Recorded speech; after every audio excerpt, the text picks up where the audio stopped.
Right then, I'm Paul. Welcome to Not Done Yet. So, last time, talked a little bit about damage that I couldn't see, the effect my choices were having, and not just on people that were around me.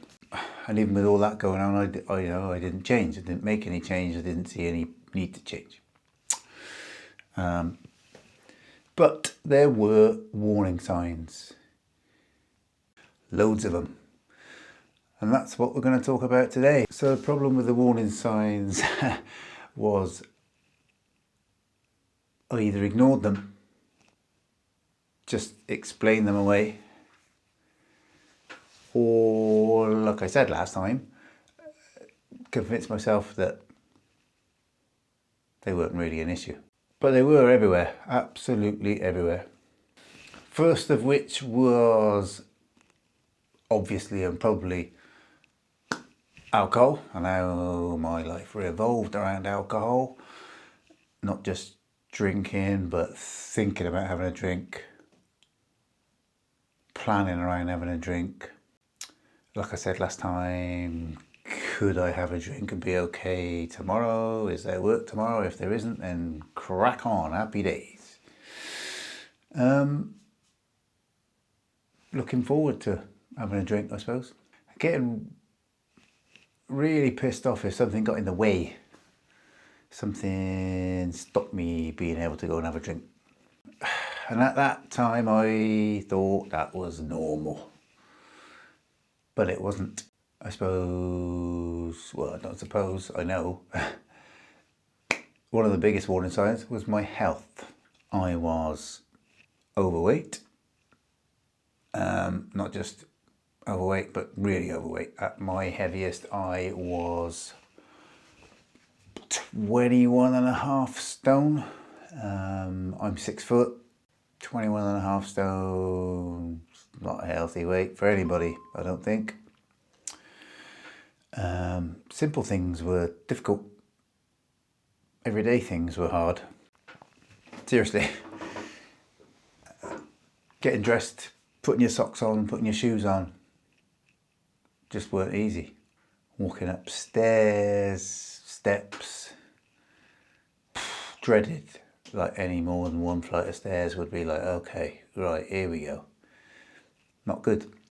Just getting out of breath doing normal stuff, normal things that other people weren't. Walking any distance or anything like that. But I suppose because that happened gradually, I just got used to it. It became the normal. It became the way I was. Then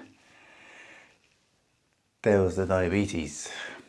I am diabetic. I'm type 2 diabetic.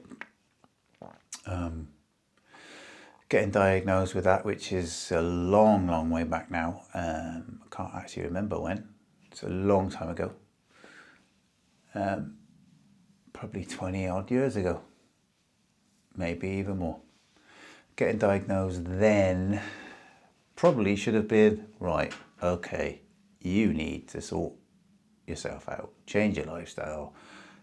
There's complications with diabetes, strokes, heart issues, dementia, believe it or not. And these things ran in my family. They're in my family. Should have been right, you've been told this, get yourself sorted out. But I didn't care. Well, did I care? No, I didn't care. Medication, given medication, metformin, glycoside. I took that when it suited, really. Regularly through the week when I wasn't having a drinking session, or days I wanted to have a drink, I didn't take them. Didn't take them. Yeah. I knew I was going to have a sesh or I was going to have a drink. Just don't take the meds. And I just carried on doing exactly what I wanted to do, I suppose, because I just didn't want to acknowledge it. I suppose deep down, just wasn't ready or didn't want to change how I was. It was my life, that was normal. So blood sugar levels, regular testing when you're diabetic, like it's about every 6 months. You have a review.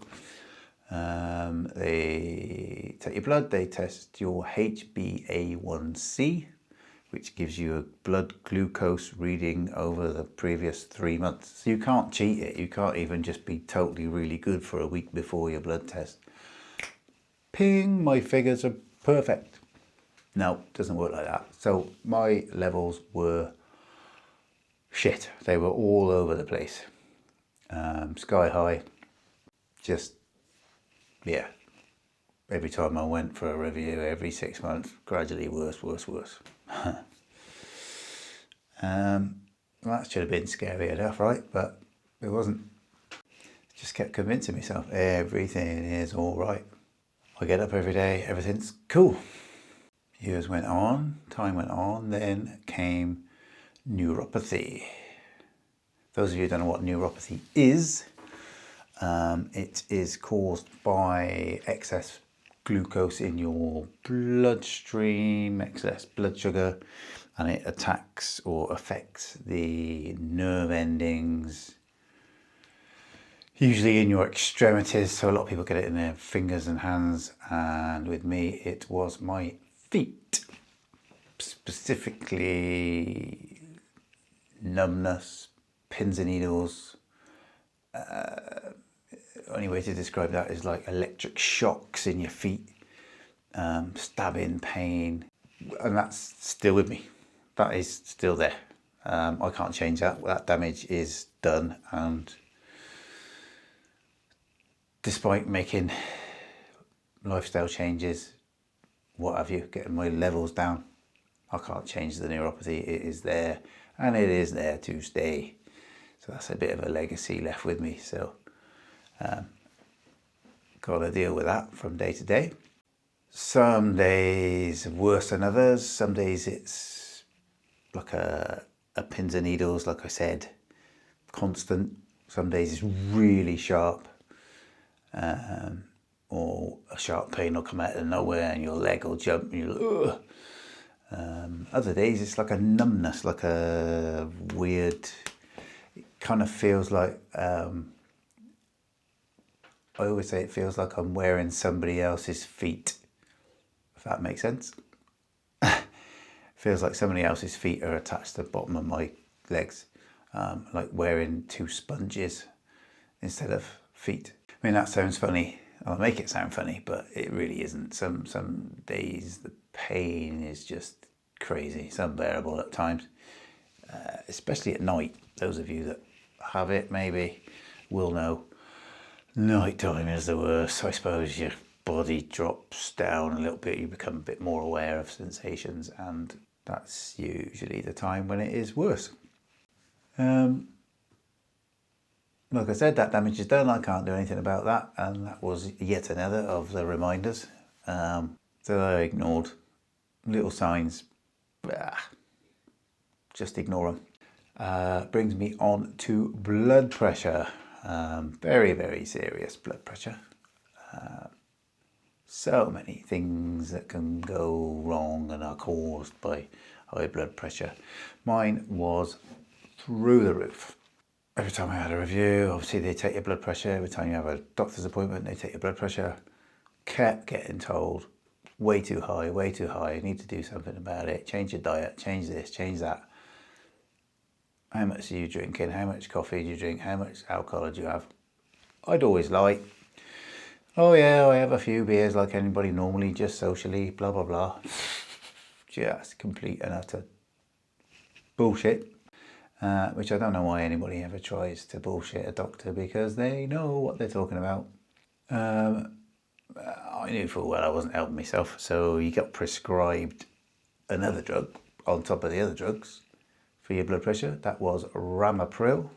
That had a few side effects like dizziness if you sort of stand up quick and stuff, but that soon got used to it. And again, if I was drinking, I didn't bother taking it. So out of 7 days worth of meds, I'd probably take meds for 3, 4, maybe less. And if I was on holiday, I wouldn't take them at all for about a week. I knew I wasn't helping myself, but I just carried on. Like I said, weeks, months, years go by, things get gradually worse. Heart palpitations started kicking in, put that down to a bit of anxiety maybe. Everybody said, oh yeah, it's just a panic attack, anxiety. Yeah, I had panic attacks and I had a lot of anxiety, but these were full on banging palpitations all the time. Helping a lot. I got a lot of chest pain with it. Dizziness. Went for tests, went for scans, had an ambulance called out at work the one day. I'd settle for a couple of days to a week and then, I'll just have a little drink tonight.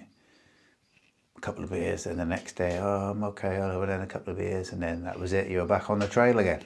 Crazy, fast, normal resting heartbeat.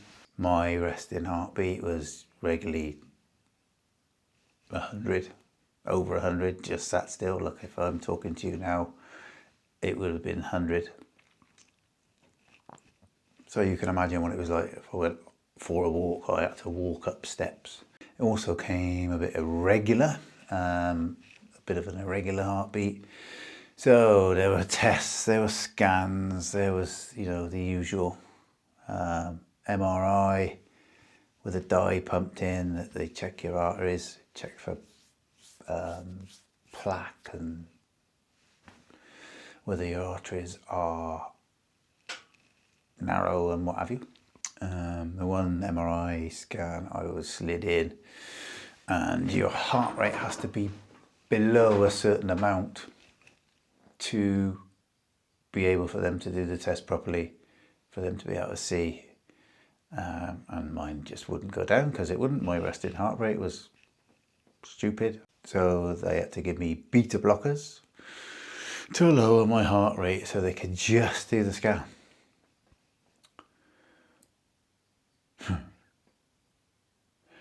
That actually was a bit of a, hang on, wait a minute, this is stupid. That was a bit of a moment, that one actually.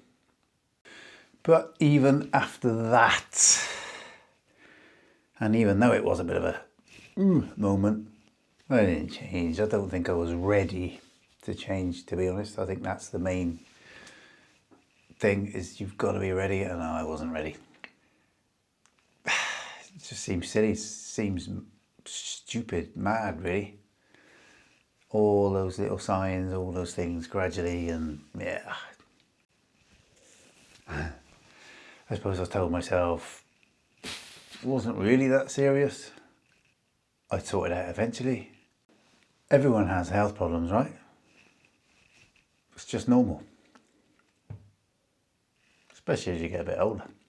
Told myself anything except for facing up to the truth. Then there were the signs that weren't physical. Like I said, the anxiety, panic attacks, frustration with everything, anger. It's just that feeling that life wasn't bloody working. Like, this isn't normal, I'm not normal, why is everybody else's lives normal and not mine? Feeling I wasn't happy, I just wasn't happy. I was definitely depressed, bouts of absolute crippling, down depression. Some of which still stay with me today, but just, you learn mechanisms to cope with it. But at the time, my coping mechanism was have a drink, which ultimately made things worse, to be honest. But yeah, depression, awful dark places. Overwhelming places that you were just in. That was you were in that place. I'm sure some of you will know what I mean. Again, warning signs. I ignored them. Mornings when I'd get up and feel absolutely shit. Just awful. Whole weekends where I couldn't function properly. proper times I'd promise myself, right, that's it, I've got to cut back. Let's just cut back a bit and it'll just gradually get better. Only have a few. Usual bullshit. We all tell ourselves that. I suppose the thing about these signs is they don't just arrive. Oh, you've got to do this. No, they're a gradual, slow process over time. And they're just there. Day after day, year after year. Gradually building. You accept them because they're normal. That is your normal. That was me. The weight. The drink. Diabetes. Neuropathy. Blood pressure. It's all just part of me. That's what I had. I even took a kind of weird pride saying, oh yeah, my blood pressure is X over X. And my last diabetic review, they said my HbA1c was 97, 98. Yeah, kind of wore it as a badge, I suppose. That was me.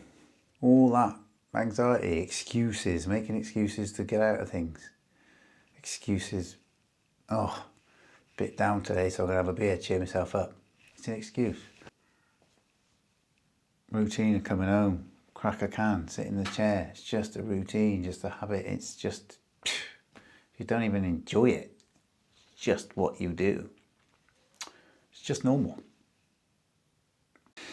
And then more tests, more MRIs, and an appointment